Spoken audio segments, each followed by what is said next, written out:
Audio Jungle.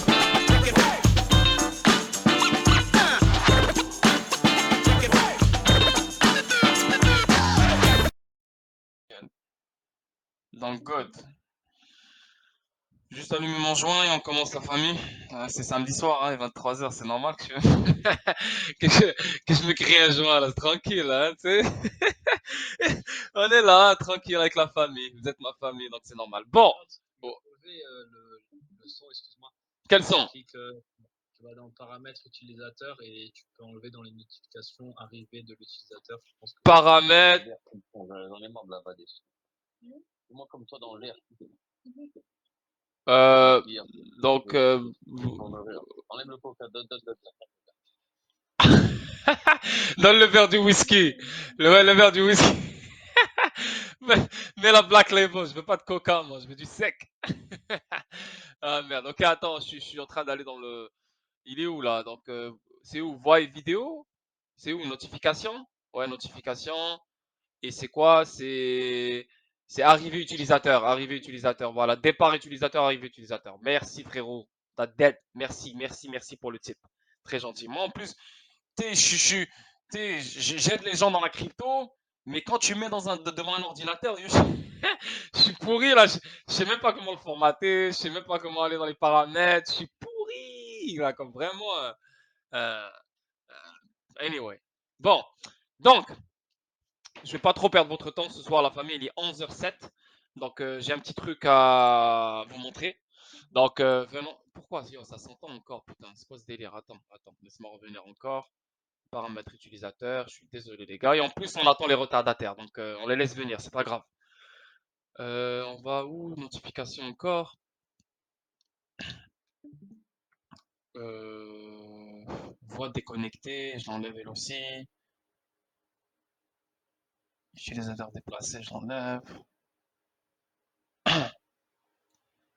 Et qui d'autre encore? Départ de spectateur, arrivée spectateur. Ok, c'est bon là. Ok, good. Il y a combien de personnes avec nous? Yo, c'est nice. Ouais, quand même une brochette, hein, une bonne brochette là. Mais dis MK, salut à toi. Pablo, Soso XRP, yeah. Vendredi 5, Sylvie, salut. Ah, il y a combien de femmes? Il y a une seule femme avec nous ce soir. Ok, cool. Bon, j'allume le joint et on attaque. Bah, ça parle du IMF. Directement, vous voyez le site web. Donc déjà, ça commence bien. Damn, là, t'es comme, oh shit, qu'est-ce qu'il va me montrer ce soir? Mais c'est juste, c'est rien de nouveau, parce que je pense que vous savez tout déjà. C'est après un an de connexion et tout, tu vas pas commencer à toujours trouver des connexions, à part s'il y a des nouvelles entités qui se forment, voilà, de nouveaux trucs, whatever, mais sinon, voilà, c'est juste que ce que je veux montrer ce soir, ça va confirmer que c'est Ripple. Ok? C'est pas Bitcoin, c'est pas je sais pas quoi, c'est pas je sais pas qui, je sais pas quoi. Et ça va confirmer que c'est XRP encore. Et même XLM, pour d'autres personnes qui sont intéressées par XLM. Ok? Ok. Donc, le premier article, ça vient du IMF. Donc, IMF.org, vous le voyez bien ici, et c'est sorti le 26 janvier 2022. Ici, on parle de utiliser le. Wow. Ici, ça parle d'utiliser le logiciel gratuit, nanana, pas whatever. Ici, on voit le téléchargement gratuit, donc c'est ce qu'on va voir ici, c'est le PDF ici. Yo les gars, s'il vous plaît, avec vos micros là, vous pouvez bloquer vos micros, s'il vous plaît les gars. Bloquez vos micros, bloquez vos micros. Vous tous. Wow. Les gars, parce que vous cassez le truc. Bloquez vos micros. Snoop, VGN, Mousse et Col Blanc. Avec Béconome, s'il te plaît. Col Blanc, s'il te plaît, toi aussi. Et Snoop VGN. Voilà, Snoop VGN, Col Blanc. Col Blanc, t'es le seul, voilà. C'est bon, parfait, good. Merci les gars. Ok.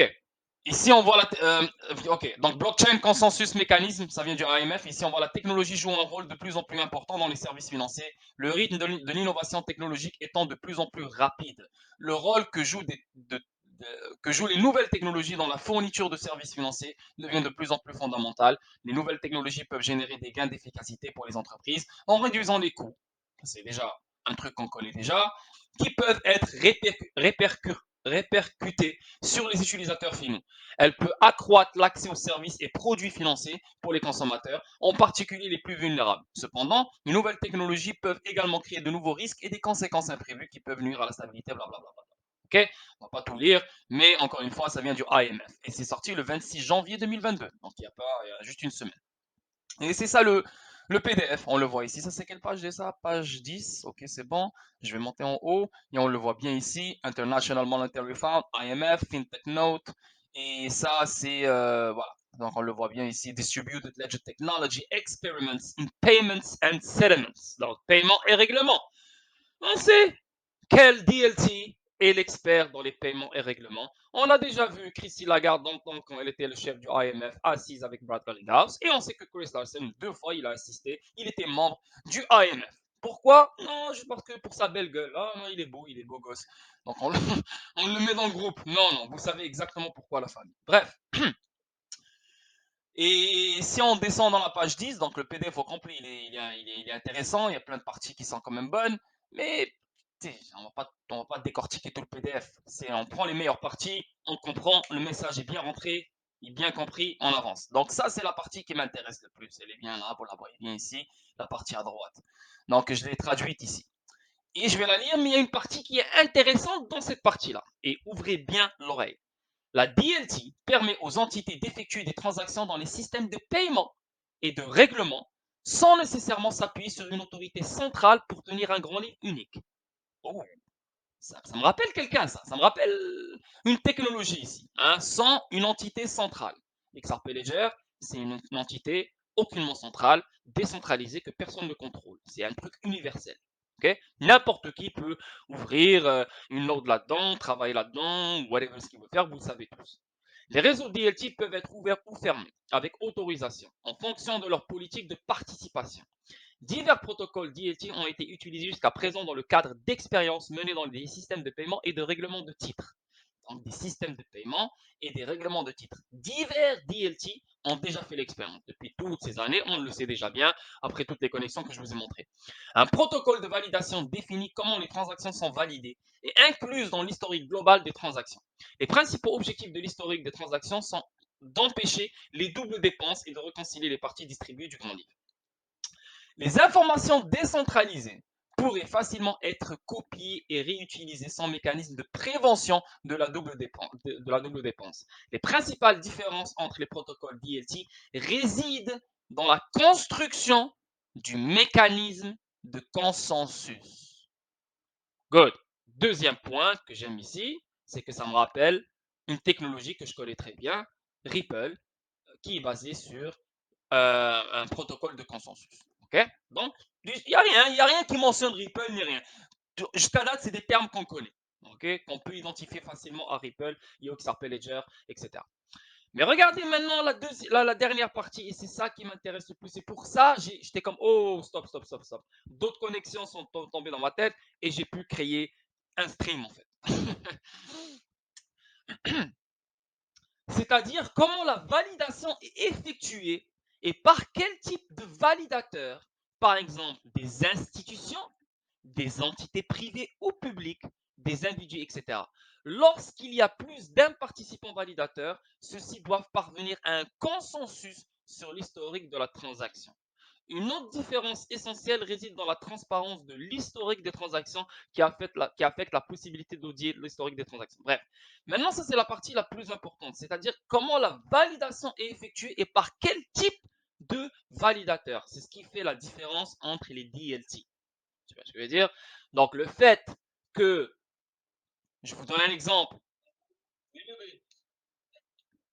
le fait que je vous donne un exemple comme Bitcoin, tu vois ce que je veux dire? Bitcoin, c'est des miners. Donc, c'est eux les validateurs. Eux qui minent, c'est des validateurs. Donc, ça peut être n'importe qui. Quelqu'un qui est dans n'importe quel coin dans le monde, qu'on ne connaît même pas, on ne sait même pas qui est qui, et c'est lui que tu lui donnes le pouvoir pour transacter, pour vérifier ta transaction ou faire rouler ta transaction. Donc, c'est des validateurs qui ne sont pas choisis, c'est des validateurs qui ne sont pas vérifiés, c'est des validateurs quand personne ne connaît, on n'a pas confiance dans ces validateurs, donc le système monétaire ne peut pas reposer sur ça. Et quand tu vois le IMF parler de consensus, chose qu'on connaît, parler de aucune autorité centrale pour contrôler ou l'utiliser pour régler instantanément donc le grand livre XRP, DLT, et là tu te dis ok, donc ça fait du sens, pas de problème, on avance.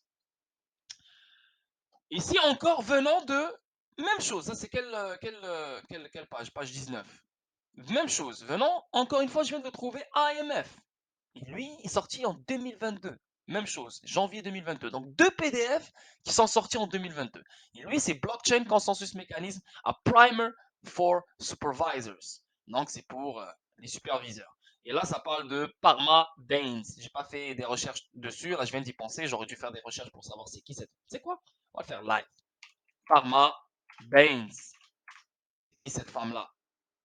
Financial sector. OK. On va voir où elle a travaillé. Ça se peut qu'elle nous étonne. Déjà chez Ripple. Il manque plus que ça, c'est fini là. Ouais, OK, IMF, elle est en ce moment même chez l'IMF. Financial Conduct Authority, OK. London. US Department of Justice, donc DOJ. Donc DOJ, OK. Eux aussi, ils ont réglementé XRP. Ils ont dit comme quoi XRP c'est une currency. Deutsche Bank, ok, elle vient de Deutsche Bank. Ok, quand même, c'est pas n'importe qui, c'est quand même quelqu'un de bien. Bon, et quand on fait des recherches ici, on cherche Ripple, on tape Ripple ici, on le voit bien, ici c'est écrit When known use cases are Ripple and Stellar. Mais pourquoi c'est juste écrit Ripple et Stellar ici, une petite phrase normale, tranquille? Pourquoi? Parce qu'ils expliquent la tolérance byzantine fédérée. Tu vois ce que je veux dire? Sur laquelle Ripple et Stellar sont basés. Donc là, on a deux PDF. Deux PDF. Un PDF, on parle de consensus. OK? On parle de choisir les bons validateurs clés. OK? Pas n'importe quel validateur. On parle de DLT et on parle de aucune autorité centrale. Ça c'est dans le premier PDF. Maintenant, dans le deuxième PDF, on parle de tolérance byzantine fédérée et on mentionne Ripple et Stellar. Sans ce que je vous ai déjà montré comme connexion auparavant avec le IMF. Ça, c'est une nouvelle preuve, une nouvelle connexion de plus que j'ai jamais sortie en 2021. Je vais la trouver ce soir. Il n'y a rien. Il n'y a aucune préparation, il n'y a rien. OK? On vient de le voir là. C'est écrit, ça c'est sorti en 2022, Ripple et Stellar. Maintenant, j'ai traduit ce truc-là. On va essayer de comprendre c'est quoi. Tolérance aux pannes byzantines fédérées. FBFT est un mécanisme de consensus. Oh, donc si on revient dans le PDF, premier PDF, on parle de consensus ou non? Oh, donc deuxième PDF, on mentionne Ripple. Cette fois, on le mentionne cette fois.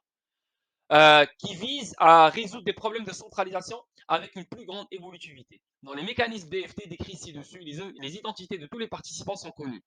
Les identités de tous les participants sont connues.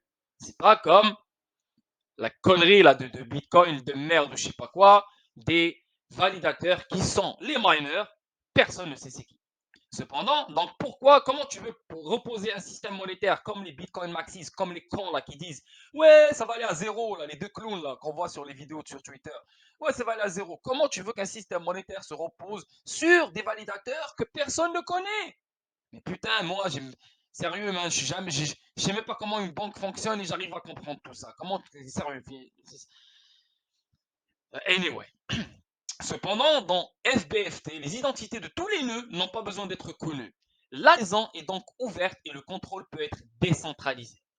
Tu vois, la FBFT peut être considérée comme semi-confidentielle car elle s'appuie sur des tranches de quorum ou une liste de nœuds unique, ce qui signifie que seul un sous-ensemble de nœuds est nécessaire pour l'accord. Dans la plupart des implémentations de FBFT, les nœuds choisissent individuellement les autres nœuds auxquels ils font confiance, tu vois? Donc ça veut dire que quand tu es participant et tu ouvres un nœud, c'est que tu as le droit de choisir, pas tu as le droit, tu choisis un nœud de confiance. Tu dis, ok, celui-là, je vais l'ajouter parce que j'ai confiance. J'ai déjà travaillé avec lui, je connais sa façon de travailler, etc. Donc, il ne va pas me frauder, il ne va pas me faire un truc de je sais pas quoi. Donc, là, on parle d'institution, on ne parle pas d'un ami, là, monsieur, mon ami, mon frère, mon cousin. On parle d'institution financière, donc une confiance qui se fait. Par exemple, Microsoft qui embauche, je sais pas moi, je dis par exemple Apple, j'ai confiance en Apple parce que c'est une vraie compagnie, elle est là, elle est là, elle est là. Donc, c'est ce que on revient dans le premier PDF. Il disait les validateurs, on le voit bien ici, c'est-à-dire comment la validation est effectuée et par quel type de validateur. Et là, ici, on parle dans le deuxième PDF des validateurs de confiance, pas n'importe quel genre de validateur. Et jusqu'à maintenant, on n'a aucunement entendu parler de Ripple. Bien sûr, juste ici, ça mentionne ici Ripple. Ok, on continue. J'étais où là? Ok. Lorsque cela se produit, on parle d'une intersection de quorum. Les intersections de quorum permettent aux petites tranches de quorum d'établir des accords à travers le réseau, améliorant ainsi l'évolutivité. Dans les services financiers, les mécanismes de consensus BFT peuvent générer des gains d'efficacité importants dans les paiements, pour les paiements de détail, les règlements de gros et d'autres fonctions de back-office. Désolé. Mais le BFT fonctionne mieux lorsque les participants au réseau sont connus. Ces algorithmes sont conçus pour la vitesse et ont une finalité de bloc immédiate. Ce dernier point est particulièrement souple sur le plan opérationnel. C'est un peu technique, les gars, c'est sûr. Surtout la fin, là. Au début, c'était intéressant pour nous. C'est ce qu'on voulait. C'est le premier message qu'on voulait. Mais à la fin, qu'est-ce qu'ils font? Ils mentionnent Ripple et Stellar. Là, au début, ils te parlent de consensus dans le premier PDF. Ils te parlent de DLT. Ils te parlent aucune autorité centrale. Ils te parlent de validateur. Et là, ici, dans le deuxième PDF, il t'explique exactement, il faut des validateurs de confiance, tanani, tanana, tanana. Il te dit les meilleurs exemples, Ripple et Stellar. Good. Maintenant, on parle de... Il y a un problème, il y a un problème ici. Il y a beaucoup de monde qui... Ils ont encore un problème sur ce fait-là. Le fait que les validateurs ne sont pas contrôlés par Ripple. Les validateurs ne sont pas détenus par Ripple. Ripple détient un certain pourcentage qui devient de plus en plus minime avec le temps. Mais on parle de validateur de confiance. Bien sûr qu'un participant qui ouvre un nœud sur le XRP Ledger pour renforcer le réseau, comme les miners chez le BTC, donc plus il y a des miners, plus il y a des, etc. Donc le réseau est de plus en plus fort. C'est la même chose. Mais nous, on veut des validateurs de confiance. On ne veut pas n'importe qui vient et commence à transacter et régler des transactions parce que le système monétaire au complet est reposé sur cette infrastructure. Donc c'est normal qu'on va choisir. C'est normal. Là, on parle des banques centrales qui ils ont des peuples à servir quotidiennement. Il ne faut pas des conneries, il ne faut rien de tout ça. Tu vois ce que je veux dire? Donc, c'est normal qu'il faut des validateurs de confiance et c'est normal qu'il y ait un choix qui se fait. Mais pas par Ripple, un choix qui se fait par les participants au sein même de l'écosystème. Tu vois? Et c'est comme ça que la décentralisation se fait. Par exemple, moi, je suis participant, je ramène quelqu'un d'autre dans lequel j'ai confiance, et lui aussi ramène quelqu'un d'autre dans lequel il a confiance, et tanani, tanana. Et comme ça, il n'y a personne qui va penser que l'autre va me frauder, parce que tout le monde se base sur la confiance de l'autre. C'est tellement fou, mais simple en même temps. C'est simple en même temps. Ok? On avance. Là, je vais vous faire comprendre les validateurs ce soir. C'est ce que vous devez comprendre. Et en plus, avec le AMF qui nous aide au début de ce stream, c'est bon. Et ici, 2017, hein, 2017, les gars. 2017. Fucking, ça fait 5 ans, là. Fucking 5 ans, les gars. C'est devenu vieux, ce genre d'article. Faut même plus en parler. Mais c'est pas grave, je vais en revenir. XRP Ledger se décentralise davantage avec une extension de 55 nœuds de validation. 2017. Maintenant, c'est rendu 150, je sais même pas combien de nœuds en ce moment. Ce que je vais vous montrer ici. Aujourd'hui, nous sommes ravis d'annoncer que l'écosystème XRP Ledger s'est étendu à 55 nœuds de validation, soit une augmentation de 120% depuis mai. Ces nouveaux validateurs incluent WorldLink, Tenendus Proximus Group, Bahnhof et Tokyo Corporation et rejoignent un réseau croissant d'entreprises et d'organisations de premier plan validant actuellement des transactions sur XRP Ledger, notamment Microsoft, Massachusetts Institute of Technology, MIT, CGI. Donc, regardez-moi juste Microsoft, MIT, CGI. Quand tu as ce genre de validateur calibré, huge, que tout le monde connaît sur la planète, qui est là avec un nœud, qui valide des transactions, là tu peux avoir confiance sur cette infrastructure. Là tu peux faire des opérations. Là tu veux dire, let's go, viens Habibi, viens, je te donne ce que tu veux, viens, je suis d'accord, je veux travailler avec toi. Et là on parle de décentralisation parce que oui, il y a un choix qui se fait, mais ça reste décentralisé parce que c'est des compagnies qui se trouvent partout dans le monde. des compagnies qui ont une confiance partout dans le monde. Oui, sur l'XRP Ledger, n'importe qui peut ouvrir un nœud, mais c'est pas n'importe qui peut valider des transactions. Le système, encore une fois, monétaire va être reposé sur ça. Un ledger universel qui va passer toutes les transactions partout, toute valeur qui existe dans le monde. Il faut des validateurs de confiance, des validateurs clés. Est-ce que Ripple contrôle Microsoft? Non. Est-ce que Ripple détient Microsoft? Non. Et pourquoi les gens disent que c'est centralisé, Ripple contrôle tous les validateurs? Non, c'est pas vrai. Et je les ai vus sur Twitter aujourd'hui. C'est pas vrai. Est-ce que Bill Gates, c'est à lui Ripple? Non. MIT, c'est une université. Est-ce que c'est à Ripple? Non. SGI, c'est une grande compagnie multinationale. Est-ce que c'est... Non. Mais c'est des validateurs de confiance. Donc, pourquoi tu parles de centralisation? Aucunement, il y a une centralisation ici. Décentralisation. C'est juste que chaque validateur ramène un autre validateur de confiance. Il a le droit. OK? On avance. Ici, juste pour finir, ouais, le mois dernier, nous avons toujours 2017, hein, toujours 2017. Le mois dernier, nous avons partagé notre stratégie pour rendre le XRP Ledger plus décentralisé. Nous nous engageons à poursuivre la diversification et la décentralisation de l'écosystème des validateurs XRP Ledger afin d'accroître encore sa résilience et sa robustesse. Donc, plus il y a des validateurs de confiance partout dans le monde, plus la décentralisation devient de plus en plus forte. Et plus la décentralisation devient de plus en plus forte, plus la sécurité du réseau devient de plus en plus forte. Tu comprends? Et aussi, il y a des UNL, Node, des UNL, pas Node, UNL, un truc, je sais pas quoi. C'est un truc que même si les validateurs sont en panne, même si les validateurs sont en mode update ou n'importe, il y a 3, 4, 5, 6, 7, 10, 20, 30 qui bloquent, qui ne marchent pas. Le XRP Ledger, il est tellement autonome, il peut se relier sur les autres validateurs qui fonctionnent. Tu comprends ce que je veux dire? Juste le dernier problème qu'on a eu là en 2021 avec le Trustline, 15 minutes, le XRP Ledger a réglé le problème. Pourquoi? Parce que le XRP Ledger, il préfère la sécurité que il est programmé sur la sécurité que garder, voilà, juste rester en vie avec les gaz fees qui montent ou je sais pas quoi, etc. Non, non, non. Lui, c'est la sécurité. Donc la sécurité, il faut que le système reste intact. Donc qu'est-ce que je fais? Par contre, comparé aux autres blockchains, eux, ils n'en ont rien à foutre de la sécurité. Eux, il faut qu'ils restent en vie, il faut que le réseau reste. Tu vois, je n'arrive pas à l'expliquer, mais on va le voir tout à l'heure. C'est un peu technique, mais c'est tellement huge comme différence. Et c'est ça qui te fait dire et confirmer que c'est cette technologie qui va être choisie. C'est cette technologie qui va être fucking choisie partout dans le monde. Donc que ça chute au mois de mars, que ça chute au mois d'avril, que ça chute au mois de mai, que ça chute au mois de décembre, septembre, je sais pas quoi, ça, c'est le futur. C'est comme ça, c'est clair et net. Le IMF, il en parle. C'est juste qu'il ne dit pas XRP à côté. Mais toi, quand tu fais tes recherches et après toutes ces années, ces termes-là, tu les manges, tu les bois chaque jour, tu les chies, tu les pisses, consensus. Combien des technologies parlent de payment settlements et consensus en même temps, DLT? Pas, il n'y en a pas beaucoup. Il y en a quoi? Une, deux, trois? Et laquelle qui est partout dans le monde, connectée partout dans le monde? Bah, on sait déjà c'est laquelle. On avance. Ici, Ripple ajoute 4 validateurs. Ça, c'est en 2018. Ok, donc 2017, on a vu Microsoft, on a vu ça, on a vu ci. Maintenant, on parle de 2018.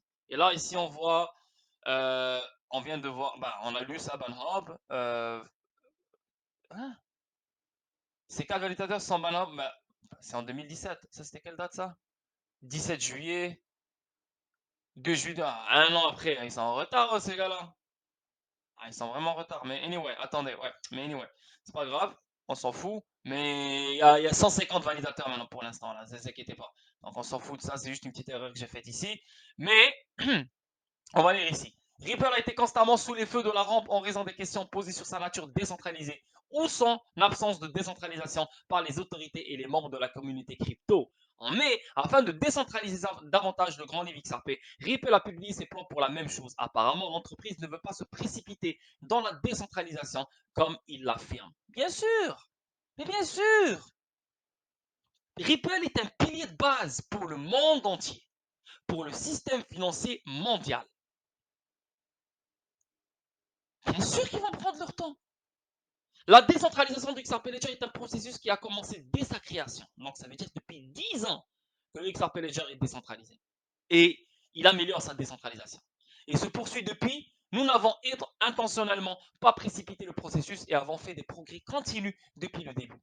N'oubliez pas que les créateurs du XRP Ledger sont les développeurs du Bitcoin. N'oubliez jamais ça.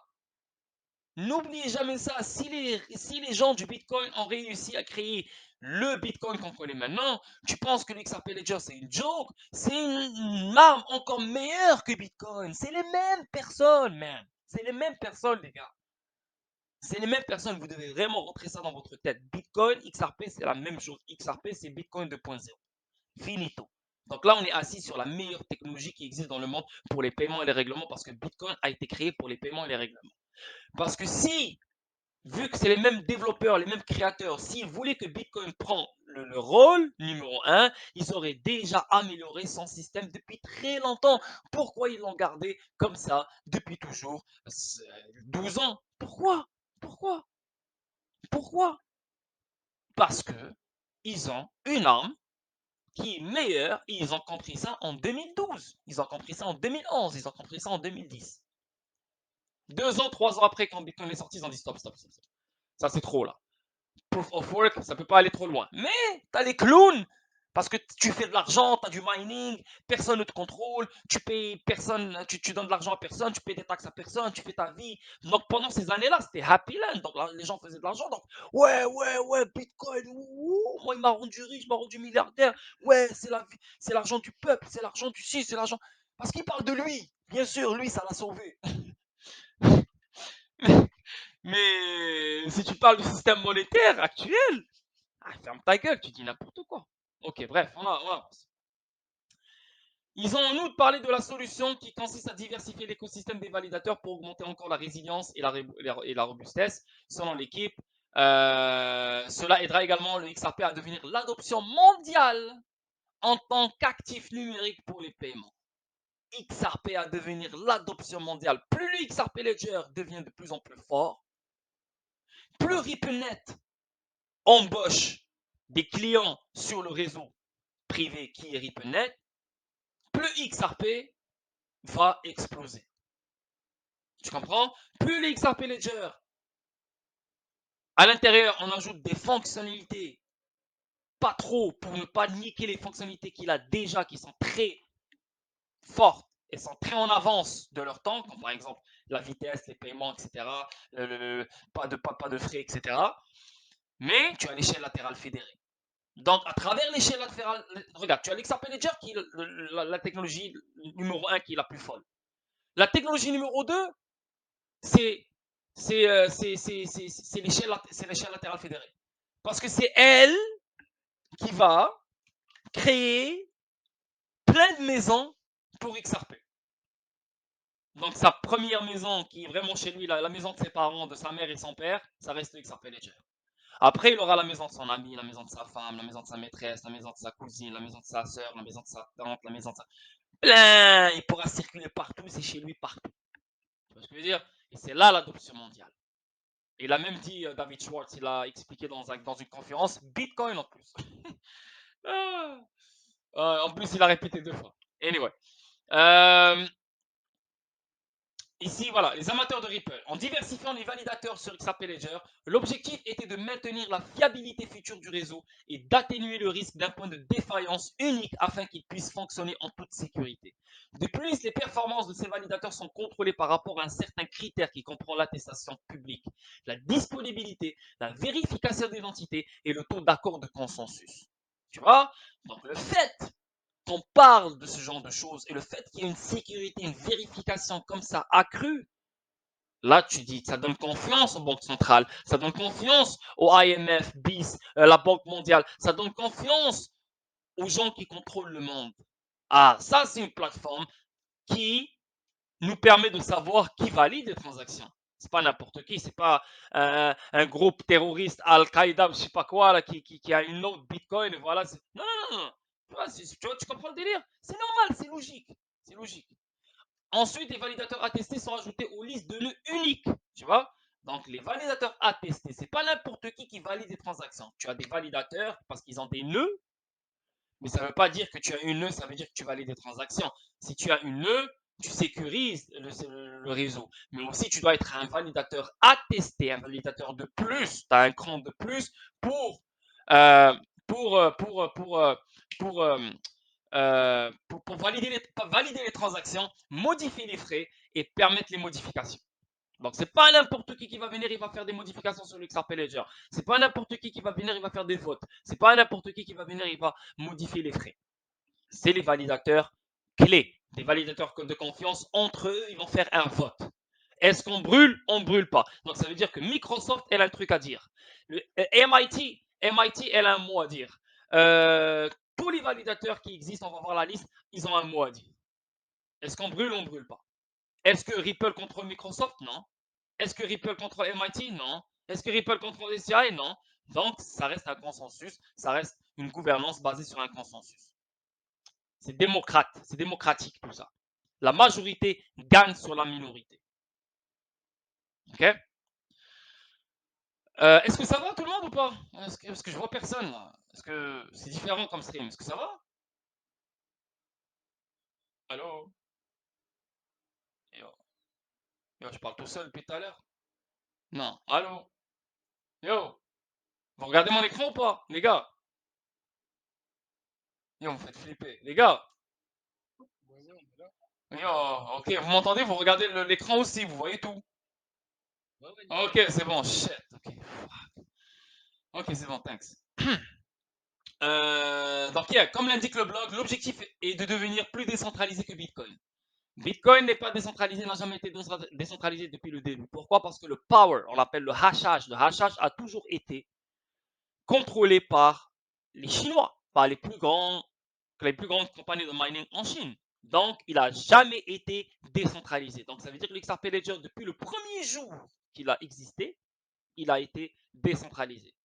De plus, il mentionne en outre qu'avec seulement 16 validateurs de confiance, XRP Ledger correspondra à Bitcoin. Là, on parle de 150 validateurs de confiance. Pourquoi? Parce que Bitcoin, dans le temps, avant que la Chine commence à envoyer commence à renvoyer des miners de la Chine, etc., de leur territoire, il y avait quoi? 3-4 gros mining qui emmenaient 70%, 60% du hashage du Bitcoin dans le monde. Ah, c'est gros ça. Donc, et voilà, il te le dit, 16 validateurs de confiance, déjà directement, on est déjà au même niveau que Bitcoin. Là, on est à 150. Viens parler maintenant. Cela rend la communauté Ripple ravie des progrès, comme l'a commenté un Redditor. Et là, on parle de 2018, hein, les gars. C'est 2018 tout ça. C'est quand même des vieux dossiers que je vous sors.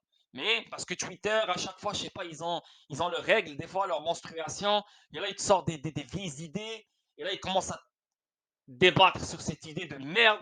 Ouais. Et là, tu as David Schwartz qui parle, tu as Matt Hamilton qui parle, tu as je sais pas qui parle. Mais le gars, ouais, non, mais ce que je pense. Ferme ta gueule, man. Tout est devant toi. Fais des recherches, arrête de déranger les gens sur Twitter. Sérieusement. Sérieusement, man. Et après, il te dit non, j'ai compris. Tu comprends quoi avec 2 phrases sur un tweet? Oh, il te faut putain des PDF à lire, des paragraphes à traduire, des vidéos à voir pour que tu puisses comprendre. Ah, viens et comprends UNL. T'es qui, toi? T'es Einstein? Là, les gens s'en foutent. Ils font tous des docteurs, des astronautes sur Twitter. Ils comprennent tout. Waouh. Certains peuvent être des validateurs qui sont déjà actifs depuis 1 an en plus. Il s'agit de les ajouter à leur UNL. Ils, ont, ils en ont ajouté 4 au cours des dernières semaines et David a expliqué dans le passé comme il prévoyait de le faire très rapidement. Au lieu d'en ajouter 1 ou 2 sur une longue période, c'est déjà sans doute que XRP est plus décentralisé que tout autre actif numérique. Ces 13 ne seraient que le clou dans le cercueil, pour ainsi dire. Parce que Proof of Stake, preuve de travail, on a les mineurs.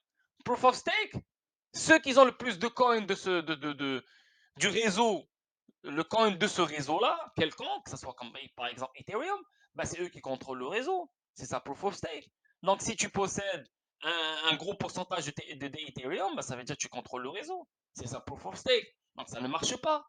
La meilleure plateforme, la meilleure idée, la meilleure technologie, c'est ce que David Schwartz a créé. Parce que David Schwartz a été le créateur de tout ce bordel. Je ne dis pas le seul, mais il a fait partie du groupe qui a créé tout ce bordel. Et c'est un groupe qui vient de la NSA.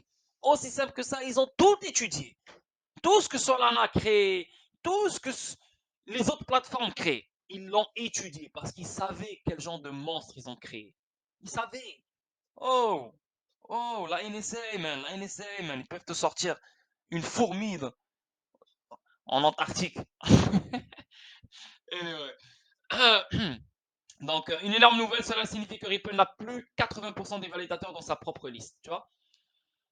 Et unique recommandé, ce qui signifie qu'ils ne peuvent pas adopter unilatéralement d'amendements sans l'aide d'un validateur tierce. Nous allons objectivement être plus décentralisés que Bitcoin, Ethereum. Voilà, donc anyway. Ça, c'était un bon truc à vous dire. Et ici, en 2021, ils ont ajouté un validateur. XRP augmente sa décentralisation avec un nouveau validateur.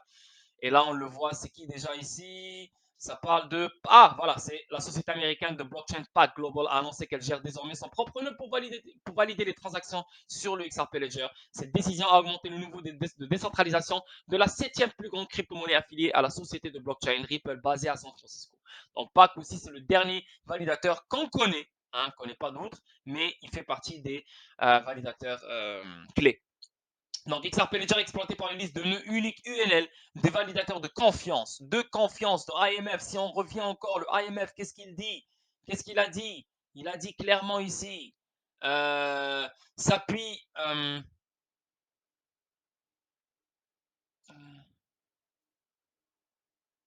c'est où là? À travers... Fuck, pas trop perdre de temps là. Ah, anyway. Dans un de ces PDF, il parlait de... Voilà, c'est-à-dire comment la validation est effectuée et par quel type de validateur. Par exemple, des institutions, des entités privées ou publiques. Tu vois ce que je veux dire? Et ici, on le voit clairement, ça parle de validateur de confiance, pas n'importe quel validateur. Ok. Actuellement, plus de 150 validateurs maintiennent le grand livre, bien que Ripple ne dirige plus la majorité d'entre eux. La société de blockchain publie toujours sa propre UNL proposée, un fait qui a été mentionné dans la plainte déposée par la Security Exchange. Bon, ok, juste pour vous donner comme quoi vous montrer le dernier validateur qui a eu lieu. Maintenant, pas encore fini, pas encore fini, on reste encore dans le délire de validateur. Regardez ce que j'ai trouvé. J'ai trouvé Independent Verification of Validator Performance in the XRP Ledger. Donc, ça y est, une vérification indépendante venant de scientifiques, de docteurs qui n'ont aucunement rapport avec Ripple. Et croyez-moi, ce PDF, mon gars, ça parle de XRP Ledger. Ils lui ont ouvert. Je suis désolé, là, il est 23h43. Désolé pour les mauvais mots. Ils lui ont ouvert les fesses, vous devrez. Ils l'ont décortiqué, vous devrez. Voilà, ils l'ont décortiqué bien comme il faut. J'ai pas tout lu. Il y a trop de conneries, trop de shit techniques, trop de chiffres, trop de. Mais ça aide à comprendre. Il y a plein de paragraphes, mais je ne vais pas vous garder pendant 2 heures. Déjà, ça fait je ne sais pas combien de temps qu'on parle. Donc ici, il y a une partie qui m'intéresse. Pourquoi ça m'intéresse? Parce que ça parle de ce qu'on a parlé au début du stream. C'est les validateurs, IMF, consensus, et comme quoi c'est des validateurs de confiance et pas n'importe qui. Et c'est pour ça que moi je pense, encore une fois, quand j'ai commencé le stream, je vous ai dit, c'est un stream qui va confirmer que c'est Ripple le choix numéro 1, qu'on le veuille ou non. Ben, le XRP Ledger, pas Ripple, XRP Ledger. Donc cette partie-là, je l'ai traduit. Pour évaluer la fiabilité des nœuds XRP, en particulier les nœuds de validation XRP, Ripple a introduit une liste centrale validateurs. Cette liste montre les validateurs avec leur score tel que mesuré par les nœuds surveillés par Ripple. Donc des validateurs avec des scores. Ces scores sont à leur tour utilisés pour sélectionner les validateurs les plus performants afin de créer une liste distincte de validateurs dignes de confiance que le réseau du réseau devrait suivre, que le reste du réseau devrait suivre. Tu vois, donc il y a des couches, il y a des catégories de validateurs. C'est pas juste tu viens, tu fais ce que tu veux comme le Bitcoin. Tu viens, tu fais ce que tu veux. Ah, parce que j'ai une machine, j'ai une rig avec 5 cartes graphiques, c'est fini. Moi aussi, je valide des transactions. Oh, tu te prends pour qui là? Relax. Là, on parle des validateurs dignes de confiance. Ils doivent avoir un bon score. Ils doivent avoir, ils doivent avoir ils doivent être performants. Et le reste du réseau va les suivre. Ils devraient les suivre. Donc, ils doivent avoir aussi une confiance avec les participants dans le réseau. Selon Ripple, une telle liste centrale va à l'encontre du principe fondamental des blockchains qui consiste à ne pas avoir d'autorité centrale. Bien sûr, parce que c'est ce qu'eux ils t'expliquent, parce qu'ils te disent ouais, mais les autres sont décentralisés, parce qu'il n'y a pas une entité centrale. Mais je viens de t'expliquer Proof of Stake, si tu as plus de coins de ce coin-là, dans ce réseau-là, tu contrôles le réseau. Là, on parle de validateurs de confiance. Donc, ça veut dire les participants choisissent eux-mêmes les validateurs de confiance. Là, on parle d'un réseau monétaire qui va être reposé sur ça. On ne peut pas risquer et mettre des participants qu'on ne connaît pas, qui ne sont aucunement dignes de confiance et qui ne sont pas performants pour vraiment contrôler les transactions et valider les vraies transactions. Et aussi, s'il y a des modifications, imagine, quelqu'un il vient, il fraude les choses, il fait des modifications que le système monétaire au complet, euh, voilà, nuit, ça nuit au système au complet. Donc c'est pour ça qu'eux ils te disent clairement, ouais, mais ça va à l'encontre du principe fondamental des blockchains. Ripple et XRP Ledger, ce n'est pas une blockchain, c'est un DLT. Une DLT, c'est meilleur qu'une blockchain. Beaucoup plus de sécurité et beaucoup plus de performance. Ça, c'est une vérité. Vous pouvez même faire sur Google, vous écrivez DLT versus blockchain et vous allez voir. OK? Et, et regardez même Solana. Solana, voilà, c'est une blockchain décentralisée, aucunement. Elle est aucunement décentralisée. Quelle blockchain elle est décentralisée? Laquelle? Ils ont tous des nœuds un peu partout. Ok, c'est ça la décentralisation. Mais ils ont tous une autorité centrale quelque part qui gère le réseau. Ils ont tous des nœuds de confiance qui gèrent le réseau. XDC, ils ont des nœuds de confiance qui gèrent le réseau. Parce que XDC, ils ont un financement du commerce, plein d'institutions qui reposent dessus. Donc, c'est pas juste n'importe qui vient, il a un nœud, oh, je sécurise le réseau. Tu peux sécuriser le réseau, mais est-ce que tu valides les transactions? Tu dois être indigne de confiance pour valider les transactions, faire des modifications. C'est deux choses différentes. Tu comprends ce que je veux dire? Il y a des couches de validateurs. C'est pas si tu viens, tu le fais, oh, je participe, j'ai un nœud. Ouais, mais est-ce que tu valides les transactions? Est-ce que tu modifies? Est-ce que tu as un vote? Non. Alors, tu n'es pas un validateur digne de confiance. Et pour qu'une infrastructure mondiale soit touchée par tous les pays, comme Palau, comme Bhoutan, comme la Thaïlande, comme la France, comme l'Espagne, comme le Portugal, comme le Maroc, comme etc., etc., etc., ils doivent avoir des validateurs dignes de confiance qui vont valider des transactions qui ont rapport avec des millions, des trillions, des milliards, avec toute valeur qui existe dans le monde. Après toute cette situation, fait de Ripple l'autorité de facto sur les validateurs dignes de confiance. Donc ça veut dire elle les choisit. Donc ça veut dire elle les met en place. Il y a beaucoup de monde qui n'aime pas cette idée-là, le fait qu'elle les choisit. Mais moi, je m'en bats les couilles. Et vous aussi, vous devez vous en battre les couilles parce que on parle d'un système financier global. En ce moment, vous les gars, est-ce que vous vivez dans un système traditionnel, oui ou non? Vous vivez quand même dans un système financier. Il y a des règles, il y a une confiance, il y a une hiérarchie, il y a, on le vit déjà maintenant, normal, on ne questionne pas ce genre de choses. Et si on veut un nouveau système et on ne met pas des vrais piliers de base, déjà dès le départ, avec des vrais validateurs dignes de confiance, comment tu veux changer le système? Mais les gens ne comprennent pas. Les gens, ils sont des égoïstes, ils pensent qu'à eux. Parce qu'ils ne comprennent pas, ils ne veulent pas comprendre. Ils sont dans leur monde fermé. Mais tu dois comprendre, c'est la logique, c'est le monde entier. Le monde entier doit valider des choses. Là, on parle de banques, on parle des gens ils sont sensibles à tout petit problème. Tu sais, ils freak, ils battent trip quand les choses vont mal. Tu sais, tout doit être fluide. C'est normal. Pour moi, c'est normal. Je pense que vous aussi, pour vous, c'est normal. Mais les gens continuent à trouver ça wrong, comme quoi Ripple c'est de la merde, comme quoi c'est central, mais on s'en fout, on s'en fout. Ça assure que les choses vont être carrées, c'est ce qu'on veut. Et XRP va être carré, c'est ce qu'on veut. En outre, la technologie sous-jacente utilisée par Ripple n'est pas évolutive. Il faut donc trouver une solution évolutive sans autorité centrale pour que les validateurs puissent évaluer leur paire. Deux contributions à cet objectif sont apportées dans cet article. Tu vois, donc ça, n'oubliez pas que ça vient de une recherche indépendante. Donc, eux, maintenant, s'ils étaient devant David Schwartz ou Matt Hamilton, crois-moi, ils les auraient voilà, ils auraient mis les points sur les i sur ça parce qu'encore une fois, ça parle d'une autorité centrale. Il faut donc trouver une solution évolutive sans autorité centrale. Ils continuent à associer le XRP Ledger parce que Ripple choisit les validateurs dits de confiance. Donc, pour elle, Ripple contrôle le XRP Ledger. Le fait qu'elle choisit les validateurs dignes de confiance, ça montre, bande de chevreuils, pas vous, mais ces connards qui ont fait le PDF, ça montre que Ripple, elle va se détacher complètement du XRP Ledger. Elle s'est déjà détachée du XRP Ledger parce que maintenant elle contrôle juste 5% des validateurs. Donc avec le temps, elle ne contrôlera plus rien. Ça montre que c'est les validateurs qui sont partout dans le monde qui contrôlent.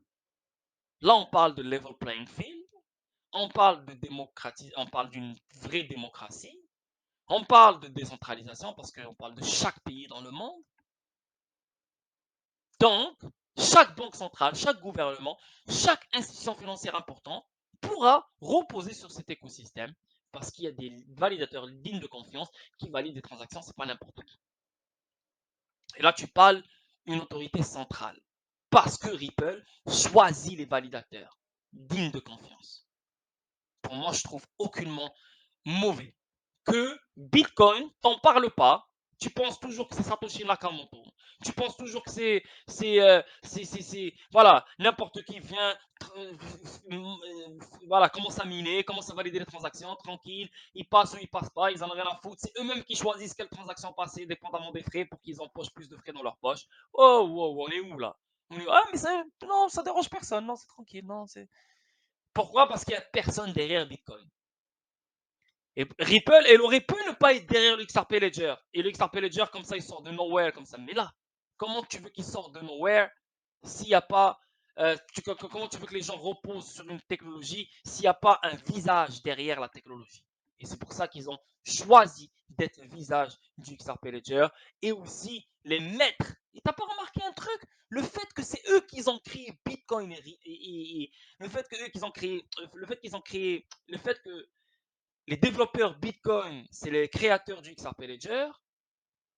Ok, donc ça veut dire XRP et Bitcoin, c'est les deux premiers qui sont sortis. Vraiment, c'est vraiment les deux premiers qui sont sortis. À part d'autres shitcoins, mais on ne les calcule pas. Mais les deux vraiment gros qui sont sortis. Et là, on a quoi? Comme par hasard, c'est Ripple qui va mettre les points sur les i, qui va pousser la réglementation des crypto-monnaies dans le monde. Pas dans le monde, mais aux États-Unis. Comme par hasard, c'est Ripple. Comme par hasard. Comme par hasard, c'est Ripple. C'est pas Tron, c'est pas Cardano, c'est pas Ethereum, c'est Ripple. Parce que les gens derrière Ripple, c'est eux qui ont créé tout ce merdier. Est-ce que vous comprenez ça encore ou pas? Ou je dois parler japonais? C'est eux qui ont contrôlé tout, c'est eux qui ont créé tout ce merdier. Donc c'est normal que c'est eux qui poussent la réglementation. Et c'est eux qui prennent le crédit pour la réglementation.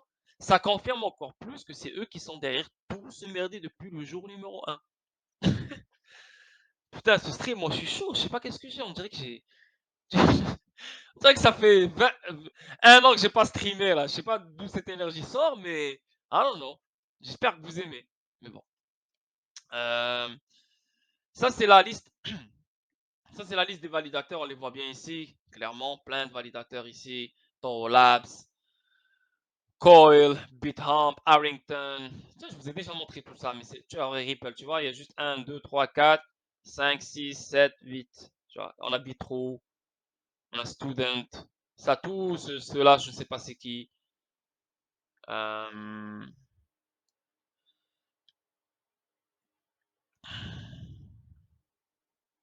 Voilà, c'est eux. Anyway, bref. Désolé. Juste. Attendez les gars, je vais juste vous mettre pause. Même pas, juste une minute. Juste boire de l'eau. Aller à la toilette. Je suis vraiment désolé et je vous reviens à la famille. Ok? 2 minutes, je reviens.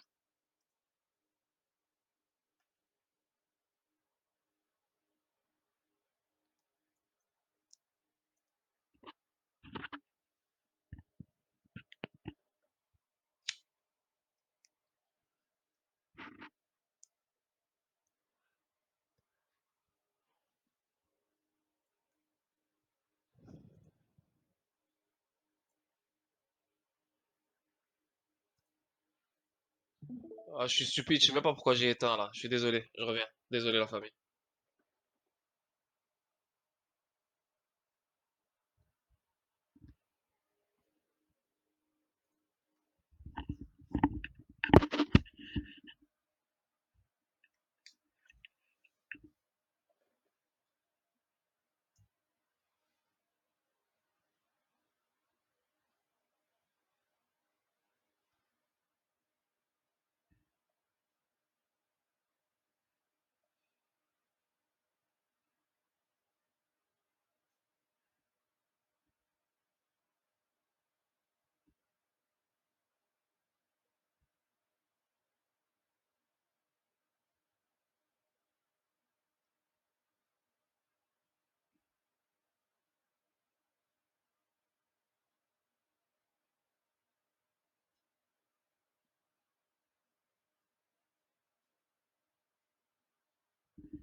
I'm back, I'm back. I'm back, je suis là. I'm back. Est-ce que vous êtes tous là? Il y a quand même, vous êtes plein hein, ce soir? Waouh! Des chauves-souris que vous êtes ce soir, hein? Bon, il y en a combien de personnes là? Il y en a comme. Waouh, facile, 30 personnes. Salut à vous. Soleil est là, salut, salut. Willy Sound. Donc on va pas couper le truc, on va continuer. On reste toujours focusé sur les validateurs et sur l'XRP Ledger. Ici on voit de David Schwartz. C'est sorti en 2020. Qui choisit les validateurs? Chaque participant choisit les validateurs qu'il souhaite écouter. Tu vois? Donc, tu es un participant, tu veux écouter, tu as confiance dans un certain validateur, dans un certain entité, institution, tu peux voter pour elle pour qu'elle devienne un validateur digne de confiance. Donc, c'est vraiment pas Ripple qui choisit. Ça vient de David Schwartz. Mais tu as plein de PDF qui continuent à créer de la confusion et comme quoi c'est central, c'est pas central. On voit une décentralisation. C'est les participants. C'est les participants qui sont dans cet écosystème. On parle d'un choix, on parle d'un vote. Personne ne t'impose le choix. Toi-même, tu choisis qui tu veux écouter. Il fut un temps où l'XRP Ledger s'est presque arrêté. C'était le moment de l'attaque de spam. Si vous parlez de l'incident dont je pense que vous parlez, c'était un week-end où quelques-uns des validateurs les plus populaires ont échoué par coïncidence en même temps. Cela n'aurait pas dû arriver. Il y avait d'autres validateurs disponibles, mais pas sur la liste par défaut. Pourquoi la décision de liste est-elle centralisée? Peu importe qui est sur la liste, il ne représente pas le contrôle ou l'autorité. Il s'agit d'un cas inhabituel où votre accord est plus important que ce sur quoi vous êtes d'accord. Imaginez qu'il y a 100 personnes dans une pièce et que chaque fois que 90% d'entre elles sont d'accord sur une réponse, elles reçoivent 100 dollars chacune. Alors quelqu'un entre dans la pièce et dit je vous donnerai 100 dollars à chacun si 90% d'entre vous peuvent s'entendre sur un nombre compris entre 1 et 100. C'est vrai, il a raison. Je te jure, ce gars-là, il donne des exemples de fou. Pour de vrai. Waouh! Yo, il donne des exemples comme ça en parlant sans. Ça vient comme ça dans sa tête. La chose la plus logique pour la plupart de ces 100 personnes est de se mettre d'accord une seule fois sur une personne dans la salle dont ils copieront tous la réponse. Tant qu'une personne choisit un numéro à chaque fois, elle sera d'accord et recevra les 100 dollars à chaque fois.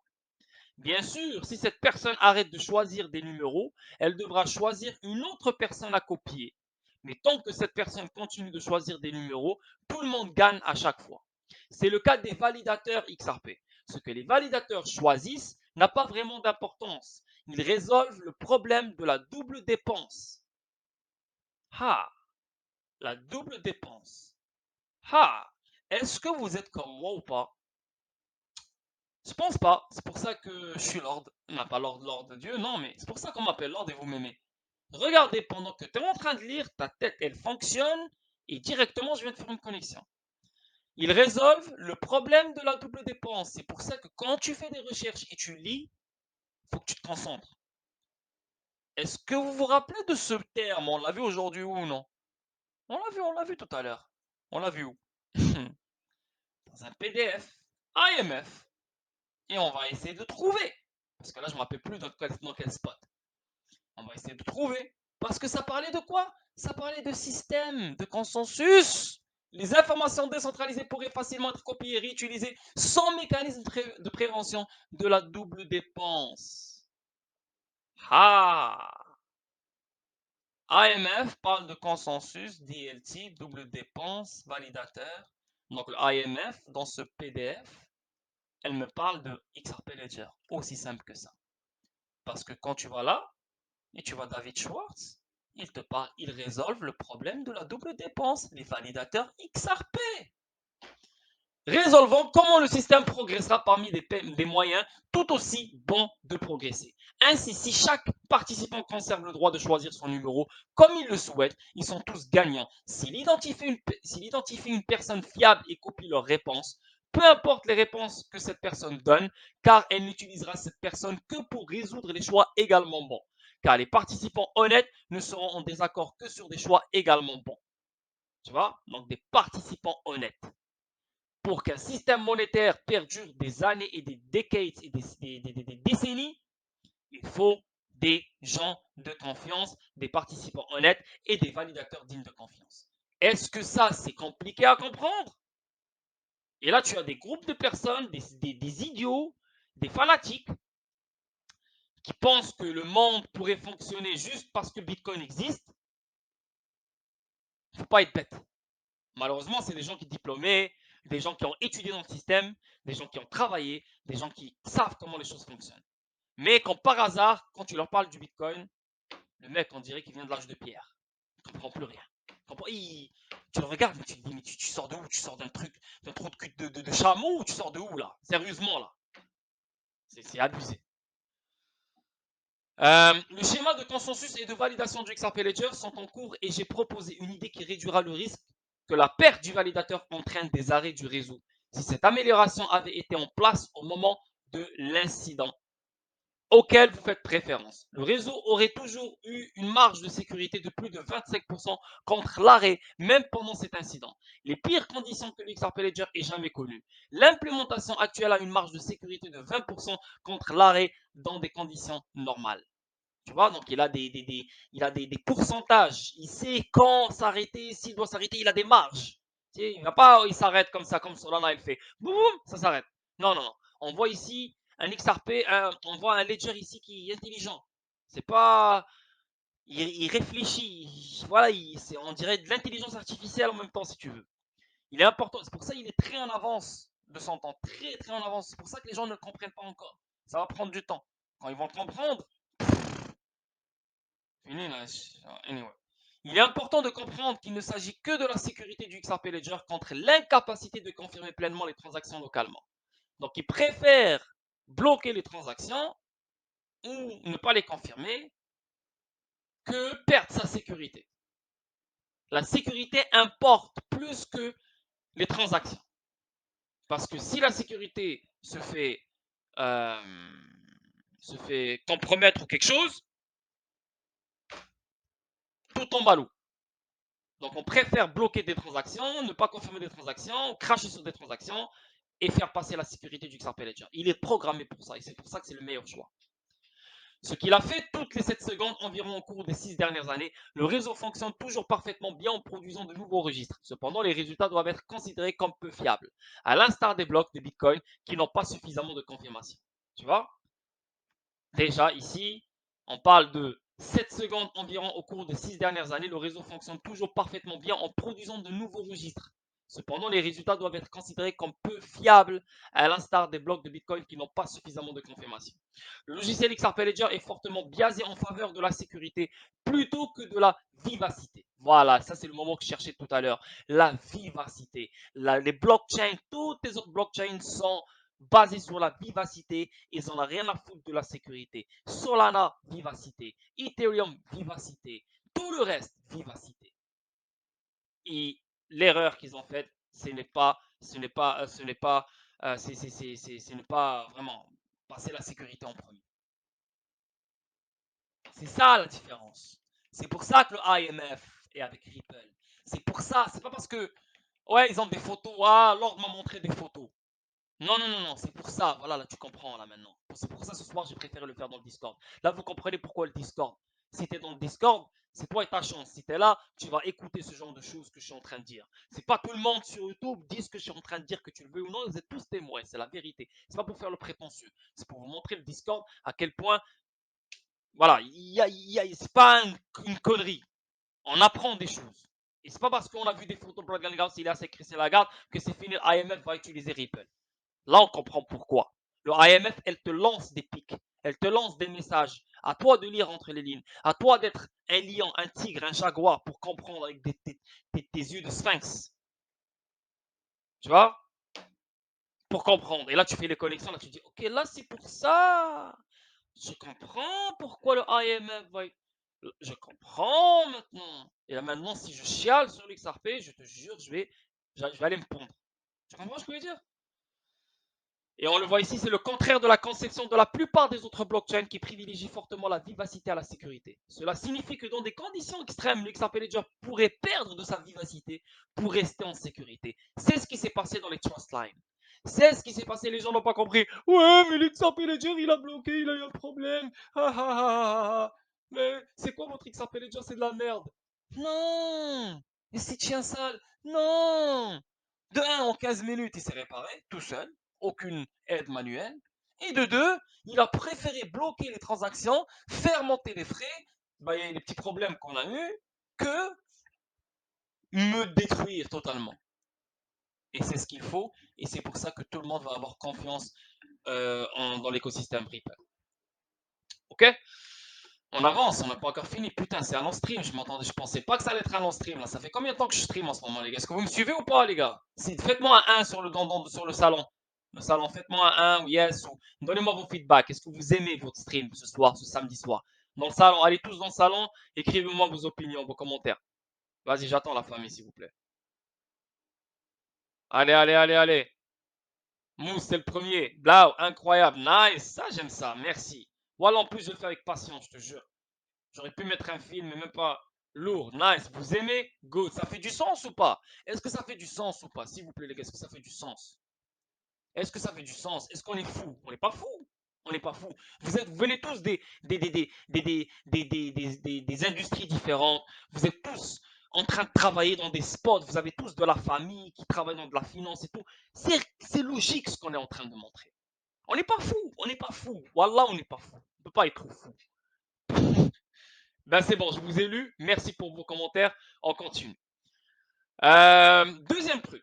Pas encore fini. On continue encore sur le même délire. On continue sur le même délire parce que pourquoi? Qui a commencé tout ce bordel? C'est ces deux PDF du IMF. C'est eux qui m'ont dérangé la tête.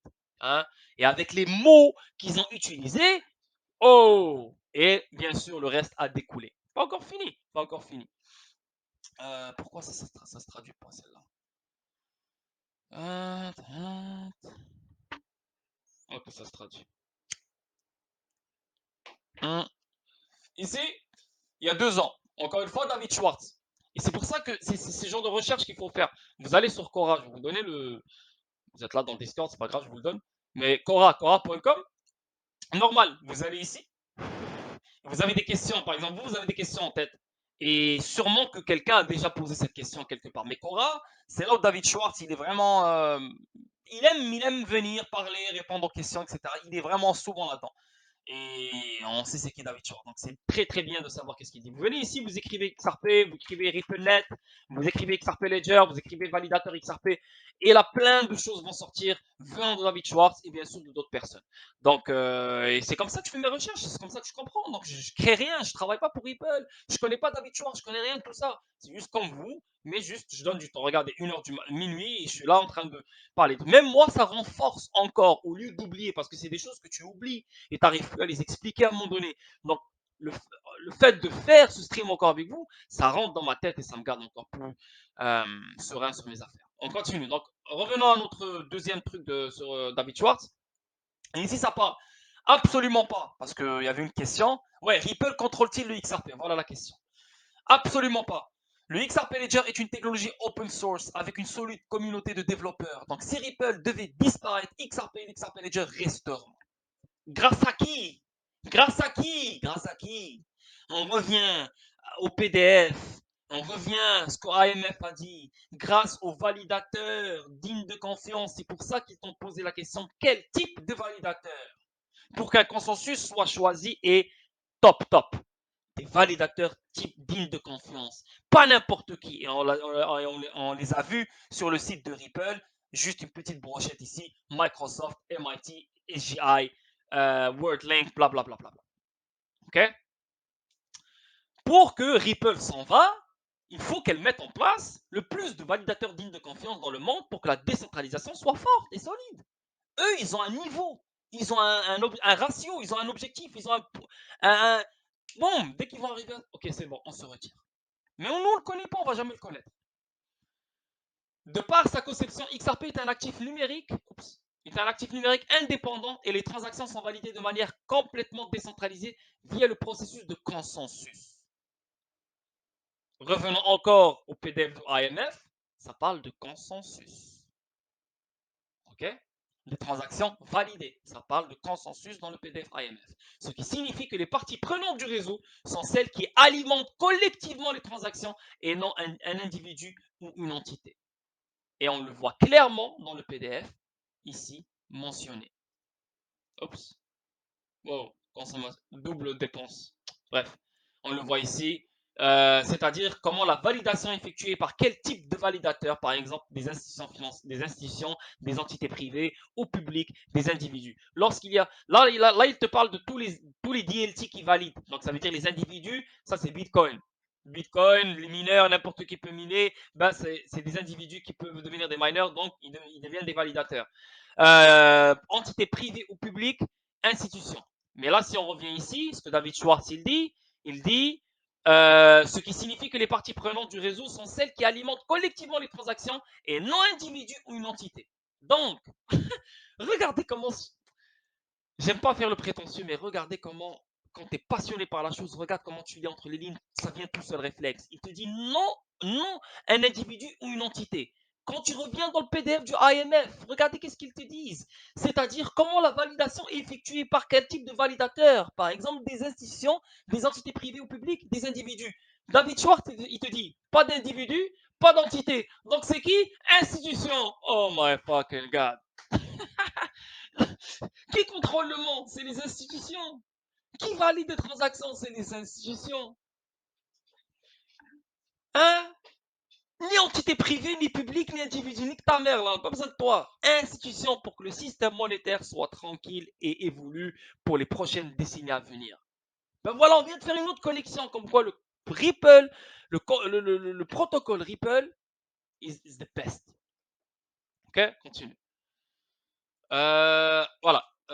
La perception incorrecte que Ripple a le contrôle sur XRP vient de quelques malentendus différents. Donc, pour aborder les plus courants, je noterai qu'il y a au moins 3 caractéristiques fondamentales qui soulignent son indépendance.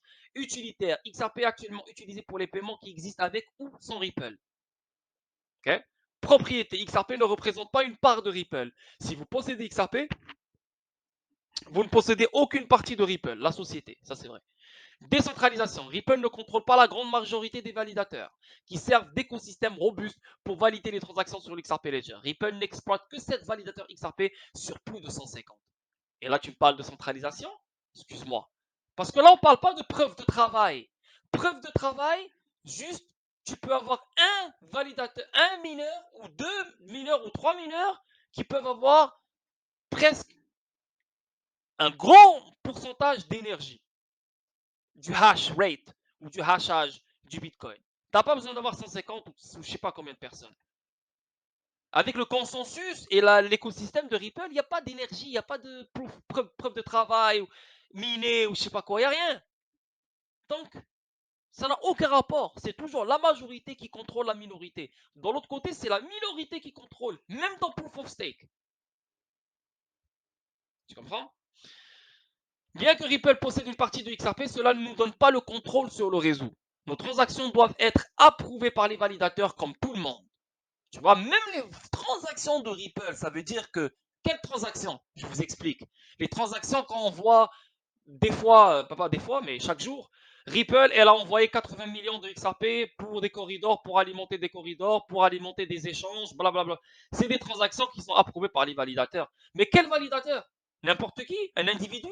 Une entité privée? Non. Des institutions, des validateurs dignes de confiance. C'est eux qui approuvent les transactions de Ripple. Même si c'est Ripple, c'est elle qui a mis en place. Pourquoi? Parce que son objectif, c'est mettre en place une technologie décentralisée que tout le monde utilise. Et elle se fait contrôler d'une façon démocratique. Un level playing field. Aussi simple que ça, mais les gens ne veulent pas comprendre ça. Fin 2017, la société a placé 55 milliards de XRP dans le escrow, je pense que vous le savez. Et pourquoi elle a placé ce 55 milliards de XRP? Pourquoi? Parce que là, les gens parlent toujours du 1 milliard qui sort à chaque mois. Ouais, mais pourquoi, blablabla, mais ils ne comprennent pas pourquoi les 55 milliards a été mis dans l'escrow. Pourquoi qu'elle possède sur un compte séquestre sécurisé par cryptographie. Cela élimine toute crainte que Ripple n'inonde immédiatement le marché de XRP. Ça veut dire, ils viennent, ils disent, c'est quoi, on va domper tous les 55 milliards, allez, c'est ça, mais on va tout vendre. Vas-y, fuck that. Ça monte à 1 dollar, 2 dollars, ils vendent tout, ils font de l'argent, ils se cassent.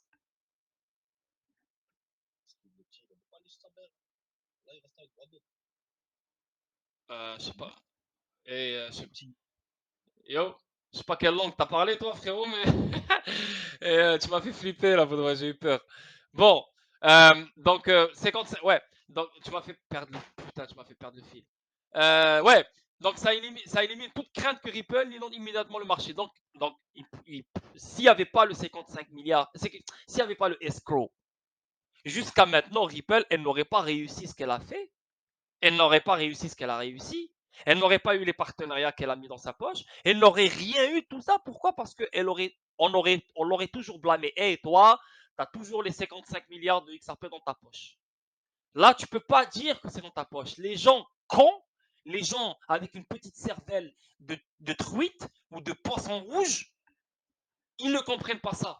C'est parce que le fait que les 55 milliards restent dans le XRP Ledger dans un escrow, pour eux, Ripple le contrôle. Mais ils ne comprennent pas que la technologie du XRP Ledger et le escrow lui-même, Ripple ne le contrôle pas. Et même les transactions sont contrôlées et validées par les validateurs, même qui participent dans le réseau. Mais pour eux, non, c'est toujours Ripple, toujours Ripple, toujours Ripple. Donc elle a mis le 55 milliards escrow pour dire au monde entier, ce 55 milliards, il est là. Je ne vais jamais le vendre. Je ne vais jamais niquer le market. Et je ne suis pas là pour m'enrichir et me casser. Je suis là pour créer quelque chose de solide qui va rester pour des décennies. Et c'est pour ça qu'on voit des juridictions dire oui à Ripple. Chose qu'ils n'ont jamais faite depuis leur existence. Une compagnie américaine, une compagnie étrangère, comme l'Arabie Saoudite. Ce qui soit dit en passant, ce ne serait pas bon pour nous non plus. Ok, on s'en fout. Bon, on avance. Et ça, c'est le dernier truc venant de Monsieur David Schwartz. Encore une fois, c'est quoi la question ici? Quels sont certains détails XRP qui ne sont pas connus de la plupart des individus? Et ça, c'est une belle question parce que on ne connaît pas tout sur XRP, hein, malgré tout ce que je vous montre et tout. On ne peut pas tout gober, on ne peut pas tout mettre dans notre cervelle. Hein. C'est pas, même si on a plus de 5 tétraoctets à ce qui paraît, le cerveau humain, je pense que je l'ai déjà vu, s'il y a une statistique qui disait 1 tétraoctet ou je sais pas combien, bref, plein. Mais bon. XRP est une crypto-monnaie qui se négocie sur une blockchain publique sans autorisation. N'importe qui peut exécuter un serveur ou un validateur et participer au réseau et soumettre des transactions. Aucune transaction XRP Ledger n'a même été censurée, supprimée ou discriminée, et la conception du grand livre rend cela beaucoup plus difficile que sur d'autres blockchains. Tu vois? C'est pas juste tu viens. Oui, n'importe qui peut faire, mais c'est pas juste tu viens et tu fais. Encore une fois, je répète, n'importe qui peut faire, mais c'est pas juste tu viens et tu fais. Tu dois être un validateur digne de confiance, encore une fois. Et c'est ce que le IMF souligne dans ses PDF 2 fois. Les règles du XRP Ledger sont appliquées par tous les participants et ne peuvent pas être modifiées que par les participants qui choisissent d'exécuter du code avec des règles différentes. Ripple est une entreprise qui compte plus de 300 employés à temps plein et dont le siège est à San Francisco. Ripple possède beaucoup de XRP. Ripple travaille sur l'utilisation de XRP pour régler les paiements internationaux entre institutions financières. Le XRP Ledger utilise un protocole d'accord distribué pour progresser. Les participants au réseau décident collectivement quelles transactions traiter dans le groupe actuel et lesquelles reporter au groupe suivant. Collectivement. Encore une fois, collectivement. Ce n'est pas une ou deux ou trois, quatre ou cinq personnes. Collectivement, tous les participants, tous les validateurs. Donc, tout ce que Ripple va faire, malgré que c'est elle qui a mis en place toute cette création, c'est eux qui vont lui dire oui ou non. Tu vois? Étonnamment, c'est la seule chose nécessaire pour préserver le consensus. Tu vois? La seule chose pour préserver le consensus, c'est une décision collective. Pourquoi? Si une transaction est invalide, aucun participant honnête n'acceptera jamais de l'exécuter. Et aucun participant honnête n'acceptera jamais qu'elle soit exécutée. Si une transaction est parfaite et que la connectivité réseau fonctionne, aucun participant honnête ne refusera jamais de l'exécuter et tous les participants honnêtes seront automatiquement d'accord sur ce qu'il a fait lors de son exécution. Un participant s'accorde sur les transactions à exécuter dans le tour en cours. Il peut utiliser des règles connues du système pour trier les transactions et les exécuter, voir quelles transactions réussissent et s'accordera automatiquement sur les résultats puisqu'ils suivent tous les mêmes règles. C'est un peu compliqué, surtout la troisième, j'ai pas trop compris. Mais pas grave. Nous, on n'est pas. C'est pas important de tout comprendre. On n'est pas obligé de comprendre mot par mot. On s'en fout. Nous, on doit comprendre ce qui est nécessaire pour notre survie, pour patienter encore plus, s'il y a des extensions. Voilà, comprenez le délire? C'est pour ça, moi, je suis là. Je suis là pour vous faire patienter encore plus. Déjà, ça a fonctionné en 2021. Je vous ai fait patienter l'année complète 2021. Et mon but, c'est vous faire patienter l'année 2022 s'il n'y a rien qu'on veut pour l'année 2022. OK? Avec ce genre de choses, pas avec des prédictions, des trading, ouais, mois de janvier, on va voir ci, mois de juin, on va voir ce prix-là. Rien à foutre. Bon, c'est ça. C'est ça qui va rester toute votre vie dans votre tête. Tu vas jamais zigzaguer. Tu vas avoir XRP à 0 sur la tête de ma mère, tu vas rire. Tu vas rire, voilà, tu vas rire. Tu vas rire et tu vas dire, ces enculés, ils pensent vraiment que je vais lâcher. Anyway. Tout ce qui reste, ce sont des wobblers, c'est-à-dire des transactions sur lesquelles des gens honnêtes peuvent être en désaccord. Cela peut inclure des transactions reçues très tard dans le processus de consensus, des transactions faisant partie d'une double tentative de dépense. Encore une fois, ça revient, double tentative de dépense. AMF a parlé de ça. Tout ce dont les wobblers ont besoin est que le réseau accepte soit d'essayer d'exécuter la transaction immédiatement, soit de le reporter au groupe de transactions suivant. Le protocole d'accord distribué du XRP Ledger appelé consensus présente un certain nombre d'avantages par rapport à la preuve de travail. C'est beaucoup plus rapide, permet une confirmation quasi certaine d'une transaction en moins de 6 secondes. La preuve de travail prend généralement plusieurs minutes et souvent des heures.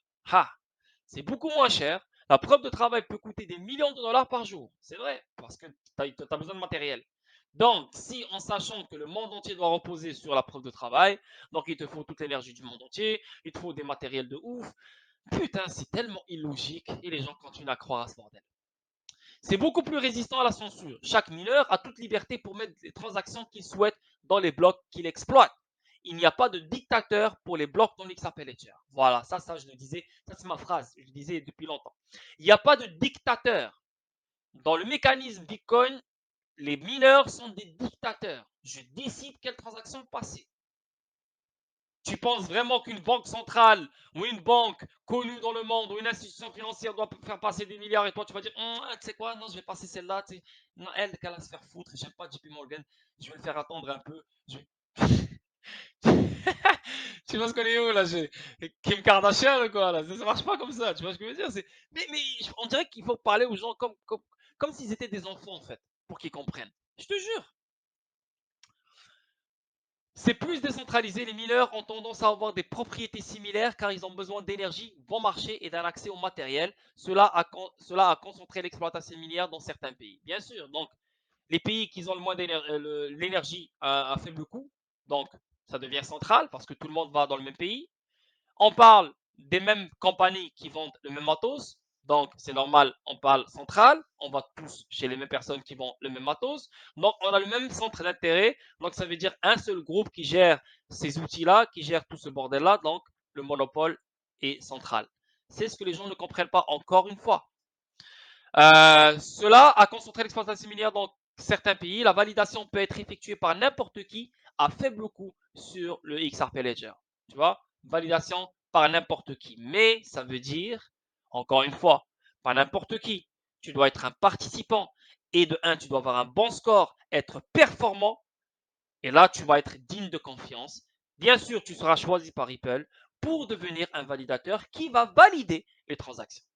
Mais comment c'est écrit, valider n'importe qui va le valider, c'est pas toi et moi, c'est pas des individus ni des entités. C'est des institutions financières, des invalidateurs en ligne de confiance. C'est juste les mots. Les gens n'arrivent pas à voir d'une autre. Pour lui, c'est au sens propre là. Oh, ok, c'est ça. Il va pas loin, il essaie pas de comprendre. Mais c'est clair ce qu'il a dit, David Schwartz. C'est juste que si tu lis, bien sûr, ces autres commentaires, hein, si tu lis directement ça, tu vas penser directement, c'est n'importe qui peut valider. Mais non, il a dit lui-même, les individus, le XRP Ledger peut gérer environ 1500 transactions par seconde. Les frais de transaction typiques se traduisent par moins d'un centième de centime. Le XRP Ledger possède un nombre énorme de fonctionnalités intégrées, principalement destinées à utiliser le XRP comme un actif de paiement. Ceci inclut, vous pouvez annoncer une adresse de réception à laquelle les personnes peuvent envoyer des fonds et vous pouvez ensuite modifier la clé qui protège ces fonds sans changer l'adresse de réception. Vous pouvez désigner des comptes qui ont l'autorité de signature sur votre compte dans un schéma multisignature sophistiqué. Les signataires peuvent gérer leurs propres informations d'identification et vous pouvez changer qui sont vos signataires. Le tout sans avoir à toucher à vos fonds ou à changer votre adresse de réception. C'est très très fort. Hein. C'est des opérations bancaires, ça. Le XRP Ledger comporte un grand nombre de fonctionnalités concernant les prêts, les crédits, les échanges d'actifs et les paiements interdevises. Il existe une prise en charge de la mise à l'échelle hors registre avec des séquestres et des canaux de paiement. Je suis sûr que je laisse beaucoup de choses de côté, mais c'est tout ce que j'ai, c'est tout ce à quoi je peux penser pour le moment.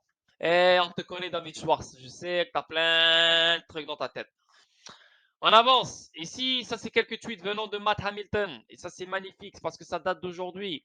Non, c'est le but. Ripple ne contrôle que 5% du réseau. Ils ont beaucoup moins de pouvoir que Slushpool ou Bitmain. Bitmain, c'est la grande compagnie de mining. Sur la blockchain Bitcoin, vous auriez besoin de contraindre plus de 28 entités et elles sont réparties dans le monde entier, pas aussi centralisées que Bitcoin. Bien sûr, Bitmain, tu as juste besoin d'aller chez Bitmain, tu mets pression sur elle, bah, tu vas déjà enlever un gros pourcentage voilà, sur le monopole du Bitcoin.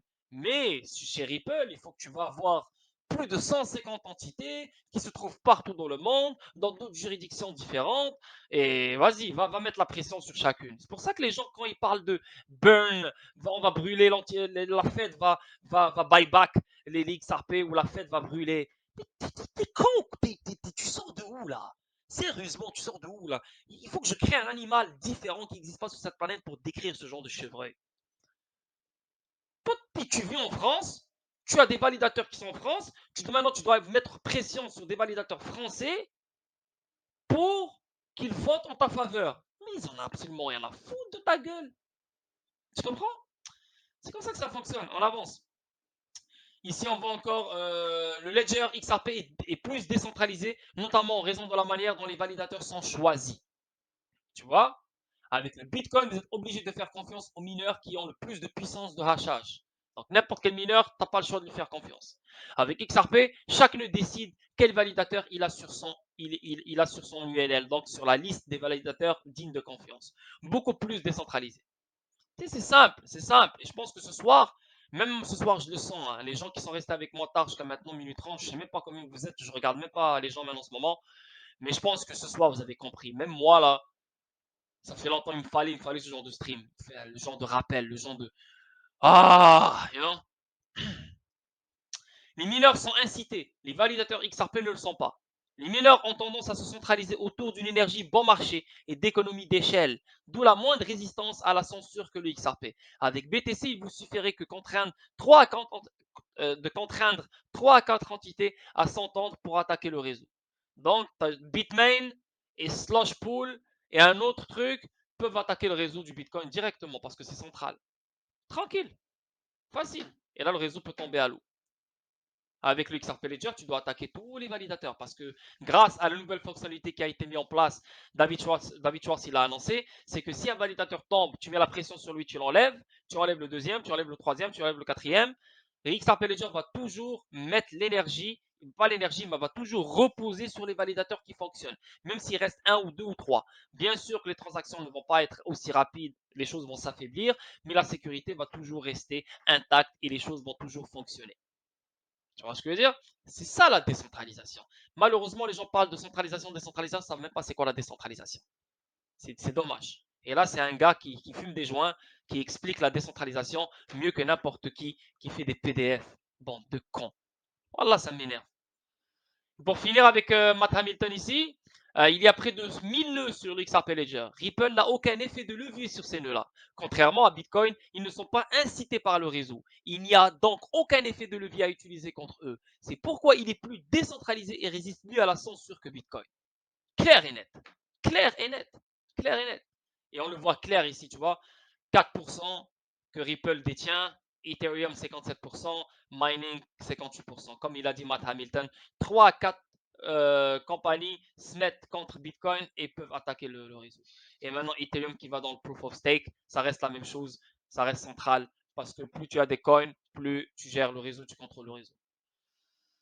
Ici, on le voit clairement ici. Maintenant, ils disent que ouais, mais les validateurs se font payer par XRP. C'est pour ça que les gens vont faire ils vont ouvrir des nœuds. C'est faux.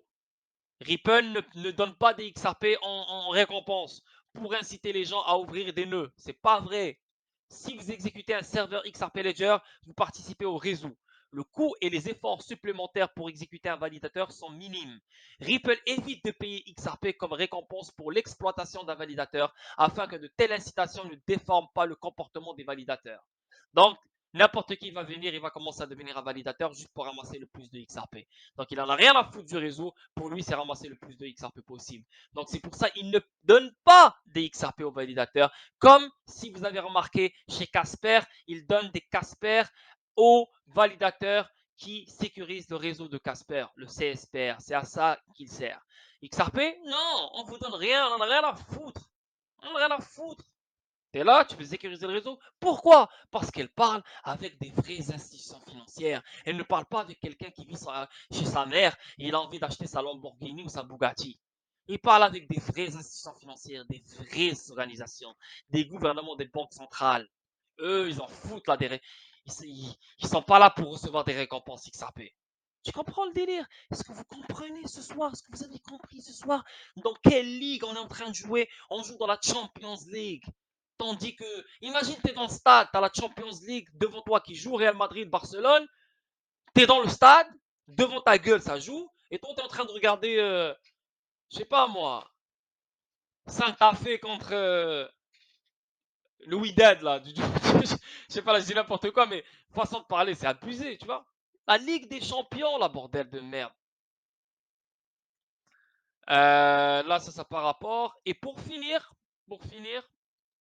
ça vient de la Banque mondiale. Je l'ai mis tout à l'heure, donc je pense que vous l'avez vu.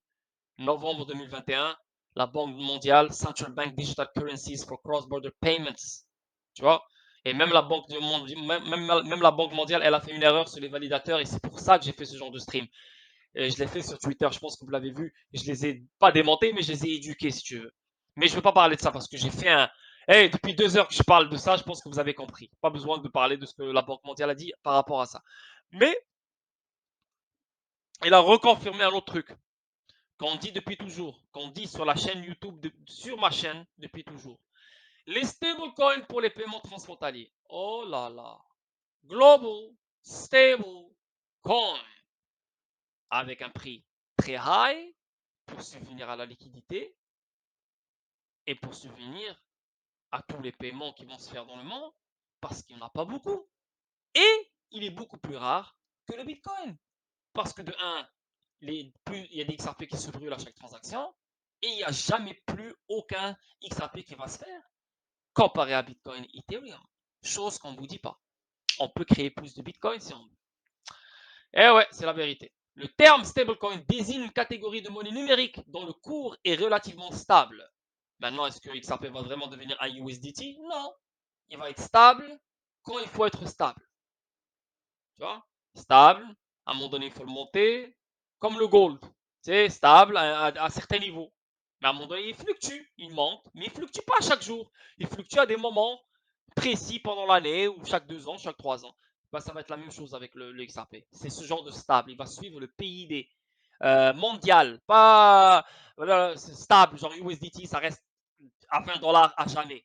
Mais n'oublie pas que le monde continue à d'évoluer, donc il y aura beaucoup plus de paiements transfrontaliers, il y aura beaucoup plus de règlements, il y aura beaucoup plus d'argent, beaucoup plus de chiffres. Donc on ne peut pas toujours le garder stable à 20 dollars, ça ne fait aucun sens. C'est pas ce genre de stable coin que vous avez en tête, enlevez ça de votre tête. On parle d'un stable coin qui va être stable à des niveaux clés. Tu vois ce que je veux dire? Il ne va pas dépasser certains niveaux pour crash ou n'importe. Il ne va plus jamais crash. C'est ce que vous devez comprendre. Il y aura tellement un mur de ouf en béton, en palladium, en titanium, ou je sais pas quoi, qu'est-ce qu'ils vont faire. Il va jamais, même si je sais pas qu'est-ce que tu fais. Même si tu vends, tu possèdes 200 000 XRP, il monte à 1000 dollars, tu vends tout one shot, ça fait rien au système. C'est exactement ça que je te parle, un genre de stable coin. Tu vois? Mais oui, bien oui, il va pas être stablecoin à 2 dollars ou 3 dollars. Ben non, les gars, c'est sûr, il n'y en a pas beaucoup, donc vous savez de quoi je parle. Ils offrent également une stabilité en ce qui concerne leur parité par rapport aux monnaies fiduciaires. 2 monnaies numériques qui entrent dans cette catégorie sont la monnaie numérique native de RippleNet, XRP, et la crypto-monnaie native du réseau Stellar, le XLM. Donc même les gens du XLM ce soir, vous êtes choyés, parce que XLM, c'est la même chose hein, que XRP. Moi, j'en possède pas. J'en possède pas. Écoute, c'est juste un choix. C'est pas parce que la technologie n'est pas bien ou ça, c'est juste un choix. Voilà, je préfère XRP, c'est tout. C'est comme si tu dis Ronaldo, Messi. Je crache pas sur Messi, mais je préfère Ronaldo. Donc si tu me dis est-ce que tu vas aller voir Ronaldo, je vais aller voir Ronaldo. Si tu veux un t-shirt de Ronaldo, je vais toujours dire t-shirt Ronaldo. Tu veux une signature Ronaldo, je vais toujours dire signature Ronaldo. Mais jamais rien de Messi. Mais Messi, s'il y a un match de lui, je le regarde. Ah, bien sûr. Mais j'ai rien contre lui. Tu peux pas insulter XLM, tu peux pas insulter XRP, surtout en sachant d'où viennent les deux. Et les deux ont été les créateurs du Bitcoin. Basta. Ripple et Stellar permettent tout d'effectuer des paiements transfrontaliers plus rapides et plus efficaces par rapport aux services bancaires correspondants. Cependant, ils diffèrent en ce que le premier vise à améliorer le règlement transfrontalier entre les banques internationales. Tu vois? Donc le premier, c'est pourquoi j'aime. C'est pour ça qu'il aura un prix beaucoup plus fort parce qu'on parle des banques centrales et le règlement entre les banques centrales. Donc un règlement atomique. Beaucoup plus d'argent qui va circuler sur XRP que sur XLM. Mais le second vise à fournir des services financiers de paiement transfrontalier à faible coût aux utilisateurs finaux et à la population non bancarisée. Donc, ce que vous voyez ici, là, de Phoenix, de Economist, c'est Economist ici, là, Economist One World Currency, ça, là, que tu le veuilles ou non, là, je te le dis live, c'est Stellar, ça. Ça, là, c'est Stellar. Garantie, c'est Stellar. Que tu le veuilles ou non. Moi, je suis prêt à mettre ma main sur le feu. Regarde-moi ce logo et regarde-moi ce logo. Comme par hasard, regarde-moi ce logo et regarde-moi ce logo. Comme par hasard. Mais quand il te parle de get ready for a world currency, il te parle des utilisateurs finaux, de la population mondiale, nous, toi et moi. Donc, est-ce que ils vont éliminer toutes les devises fiduciaires un jour, je sais pas moi, dans 10 ans, 15 ans, il n'y aura plus rien qui va exister, on va tous utiliser des XLM? Je sais pas comment ils vont faire ça, I don't know. Jusqu'à date, c'est des points d'interrogation. Mais ce shit-là est sorti en 1988. Le même logo, comme par hasard. Et vous vous rappelez de XLM? XLM, au début, c'était une fusée. Et comme par hasard, drôle de coïncidence, ils auraient pu choisir n'importe quel logo. Ils sont partis, ils ont choisi ce logo. On sait qui est derrière XLM, Jim McCaleb, un philanthrope. Qui est derrière Ripple. Donc, c'est un gars de la NSA, lui aussi, si tu veux. On ne connaît rien de lui. Le gars, il est milliardaire, il fait ce qu'il veut, il vend des XRP comme il veut, personne ne vient le chercher, personne ne vient lui parler. Les gars, faut pas être stupide, faut pas être con. Faut pas être naïf. Donc, Stellar, pour vous, les gars, moi, je suis pas dans Stellar. C'est pas parce que je l'insulte. Non, c'est juste, je préfère XRP, je préfère comme Ronaldo Messi. Je préfère Ronaldo. Voilà. Ronaldo est beaucoup plus fort. beaucoup plus rapide. XRP, c'est pour les banques centrales, les règlements transfrontaliers pour les banques centrales. XLM, c'est pour la population, c'est beaucoup plus petit, une ligue beaucoup plus petite, ça m'intéresse pas. Et donc les gars, je reviens dans le Discord. Dites-moi la famille sur le salon, comment vous avez trouvé le stream, et je vous laisse partir la famille. Voilà, donc je vous souhaite un merveilleux week-end, et voilà. Yo, yo, yo. Shit, tout le monde est là. Fred, Jafil, Calibré, Campino. Nice. Laurent, toi aussi t'es là. Cool. Michael, Dora. Cool. Magnifique. Grave, magnifique. J'ai kiffé. Bah cool, la famille. Je suis trop cool. Je suis trop content parce que vous faites partie du Discord. Vous payez, les gars. Donc, tu sais, j'ai pas envie que vous pensez que voilà, il y a rien de. Voilà, c'est vraiment un vrai stream. C'est pas n'importe où tu vas chercher, tu vas pas trouver ce genre de contenu. Donc je suis trop content, très content que ce soir, minuit 41, vous êtes resté avec moi, vous avez compris un peu les choses et vous avez aimé. Vous avez aimé. Donc ça, c'est très important pour moi. Je vous remercie énormément, la famille. Je vous souhaite une très belle soirée. Et j'ai pas envie de prendre des questions parce que je suis mort, j'ai même plus de salive. Mais sinon, ça se peut que demain, parce que vu que j'ai rien, j'ai pas de plan, ça se peut que demain je refasse la même chose. Je rentre et voilà, et on parle. Ok, la famille? En plus des connexions, tu nous apportes du technique. Bah oui, j'essaie. Merci Soso XRP, j'essaie. Merci Mitsu, merci Fred, merci le double, Quentin Geronimo, Compino, Prince A, Skylook, AS, Wilson, Fabien, Pierre, Mousse. Salut, bah, merci à vous tous et j'essaie de faire mon possible. Mais les gars, on n'est pas fous. On n'est pas fou, on n'est pas fou. Et même si ta cervelle te dit que tu es fou, même si tu penses que tu es dans la merde, même si tu as fait des bêtises et tu penses que tu remets ta vie dans le doute au complet, s'il vous plaît les gars, n'oubliez pas une chose, même si là, les choses chutent, même si les choses montent, même si je sais pas quoi, on est sur la plus belle opportunité qui a existé dans notre vie et qui a existé dans l'humanité au complet. Est-ce que tu réalises, tous les gens qui ont passé avant toi n'ont jamais vécu ce genre d'opportunité que tu es en train de vivre. Beaucoup plus gros que la création du stock market. Beaucoup plus gros que la création de n'importe quel market qui a été créé auparavant. C'est fou, c'est gros, c'est huge. Tu comprends? Donc vous êtes, à ce qui paraît, vous êtes des élus, vous êtes né sur une bonne étoile.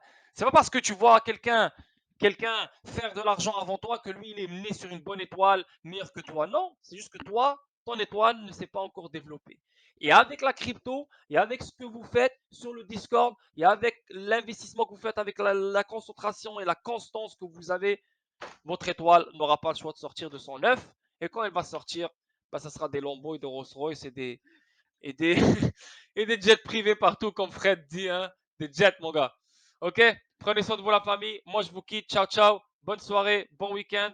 Demain, ça se peut que je revienne. Sinon, lundi, on reprend les vidéos statiques comme d'habitude. Ok? Ciao, one love. Bye bye.